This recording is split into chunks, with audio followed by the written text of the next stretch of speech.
Saudara, kita sudah belajar minggu lalu bahwa Yesus datang ke dunia ini bukan hanya memberikan keselamatan, tetapi Yesus rindu memberikan satu kehidupan yang baru untuk manusia. Yohanes 10 ayat 10b berkata, "Aku datang supaya mereka mempunyai hidup dan mempunyainya dalam segala kelimpahan."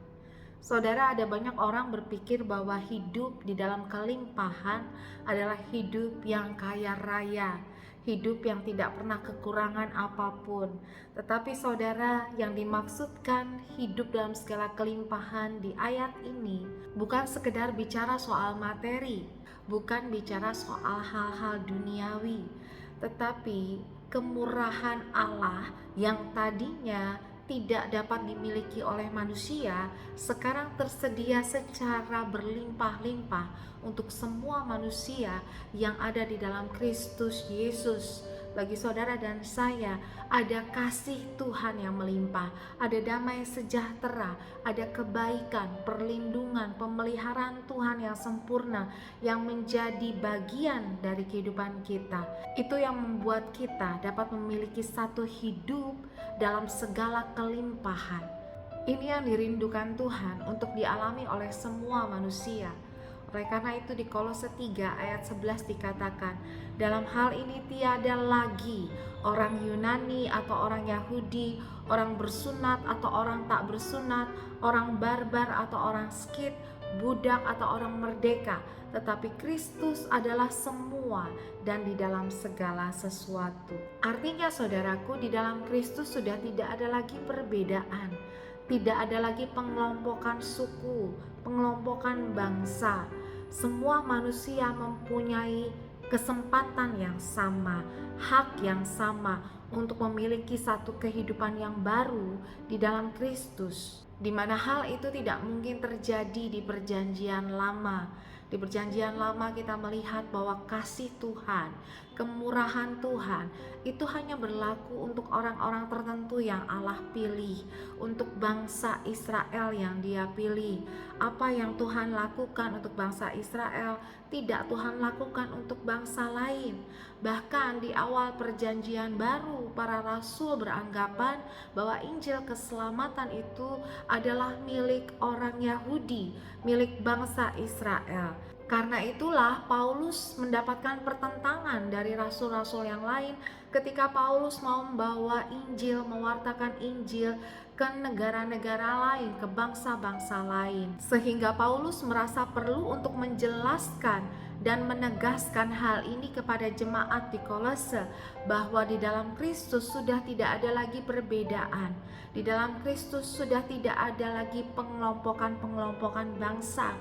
Apa yang Tuhan kerjakan, kematiannya, kebangkitannya, pengampunan, keselamatan, kemurahannya, di dalam Kristus sekarang semua tersedia bagi semua orang, semua bangsa, apapun status sosialnya.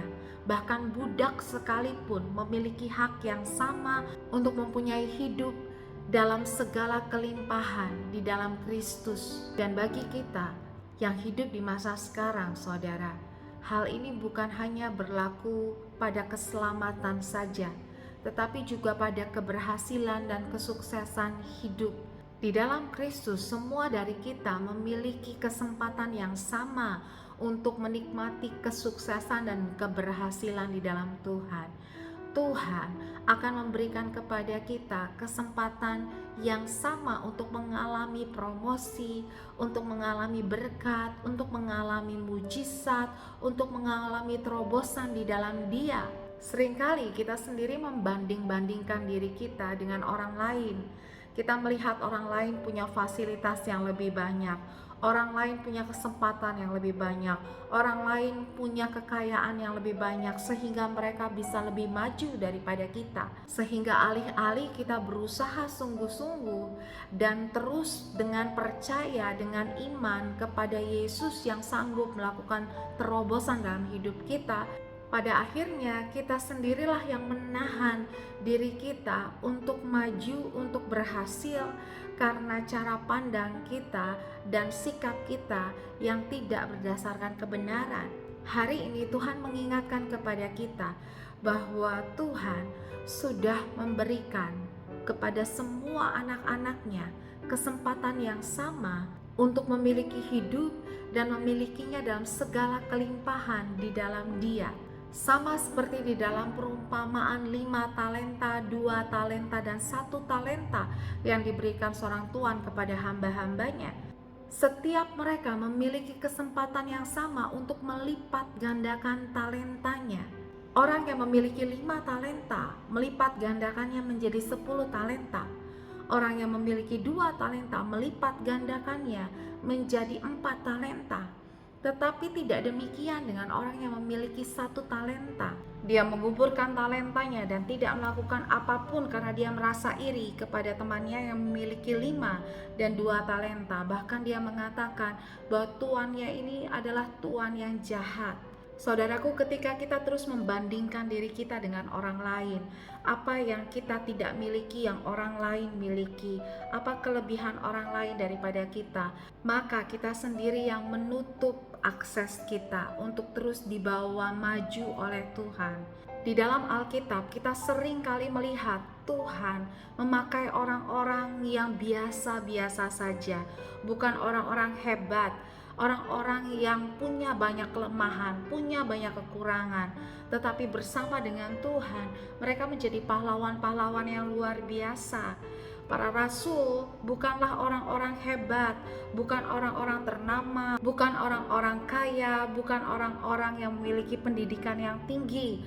Para rasul kebanyakan hanya seorang nelayan, tetapi seorang nelayan yang bersama-sama dengan Tuhan ternyata dapat melakukan perkara-perkara yang besar. Mereka dapat mengabarkan Injil sampai ke ujung bumi, melakukan mujizat, melakukan tanda-tanda heran, dan semuanya itu dikerjakan di dalam Kristus dan Kristus di dalam segala sesuatu yang mereka lakukan. Karena sungguh bukan kuat gagah kita yang membuat kita berhasil dan sukses, tetapi karena kemurahan Tuhan, karena kasih Tuhan, dan karena kita mau terus-menerus diperbaharui di dalam Tuhan, terus-menerus didewasakan, terus-menerus dibentuk, terus-menerus mengerjakan bagian kita yang terbaik yang bisa kita lakukan, maka promosi itu akhirnya Tuhan berikan, kesuksesan dan terobosan itu akhirnya